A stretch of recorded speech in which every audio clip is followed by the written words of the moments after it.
Hello everyone, Bard here, and it's Earth Day week. At least from what I hear. With Earth Day having passed and Arbor Day coming up, I know a special to review that's a definite yup. But to celebrate the protection of our planet, it's time for another review of Seuss. If you couldn't tell it, forests of colorful trees and a fellow in orange slacks. It's the original TV special of the Lorax. A boy has been walking through the tall grass as he's among the street of the lifted Lorax. While he wants to know what the Lorax is, the boy visits the Onceler at a store that is his. Though the Onceler is old, he tells the Lorax tale, and how he, the Onceler, made his business fail. For the Onceler came to a place full of truffula trees and a wide open space. And there are animals that do frolic about, barbaloots, swarmy swarms, and hummingfish, and all do not pout. But the Onceler only loves the tree tufts, and starts up a shop to work out some stuffs.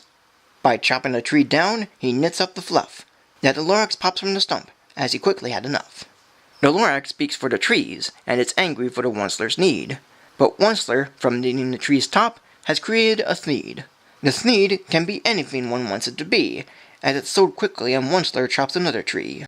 With help from his family, and his business growing fast, Onceler becomes rich and famous from his Thneed at last. But the Lorax tries to teach Onceler his lesson, as he sends the animals away, letting Onceler think his impression. The special for today is a pretty fun one, and it's not because of the timeless message that's well done. Almost everything in this special really does work, but why I say almost is for a small quirk. The Onceler is a very fine and nice man, making Thneed and selling them the best he can. But outside of seeing mostly his arms, his family all look the same, which calls for alarms. If he's the Onceler, then what's his real name? 'Cause having clones of Oncelers just isn't my game. Yes, one is named Mishel Schmunchler, and there's mention of Cousin Yeti Yunsler. But for the rest, I'm not so sure. They're all like shaved Grinches, and there's still more. Where the book only shows his arms, and sometimes his eyes, here shows his arms and sometimes legs. That's wise. Yet this isn't a problem, but more of an observation, as it's just funny to witness these Oncelers in fixation. The songs are pretty good, ranging from grand to sad. With almost memorable lyrics, not one makes me mad. Though there's maybe too many, minus a small reprise or two, but that's no worry, since they're good to go through.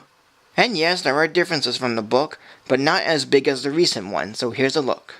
The boy made no payment for the Onceler's tale. Illumination had the items, but it too also made the fail. The Onceler got mad at the Lorax's preaching, yet the Onceler here knew his problem before yelling at Lorax teaching. But there are fun moments to be had, and every one of them made me glad. Like the Lorax getting caught in the Onceler's plight, and the Onceler's last words to the Lorax, which Illumination didn't get right. Okay, the new version has some good things and some bad things, but that being 50-50, the old is still good in all it brings. And the cast in lending their voices do sound like the right choices. Eddie Albert voices the narrator, and Bob Hope voices Lorax and Onceler. Harleen Callagher voices the boy, and Athleen Lord voices Miss O'Schmunchler. And Thor Ravenscroft is one of the vocals of this short. But that's all there is, so let's finish the sort. As a whole, this special is nice. The characters are good, and the story is pretty precise. The animation is well done, and the songs are quite catchy.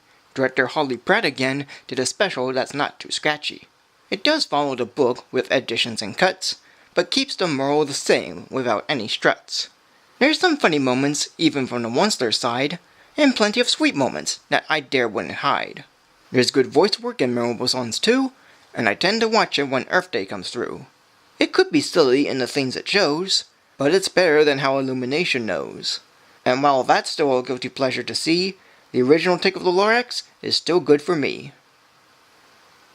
So today, if you'd like to know, this special gets the rating of 3 stars, and that's the show. So thank you for joining me today. Like, comment, subscribe, however you may. Follow me on Facebook, Twitter, and support me on Patreon. And stay tuned for something new.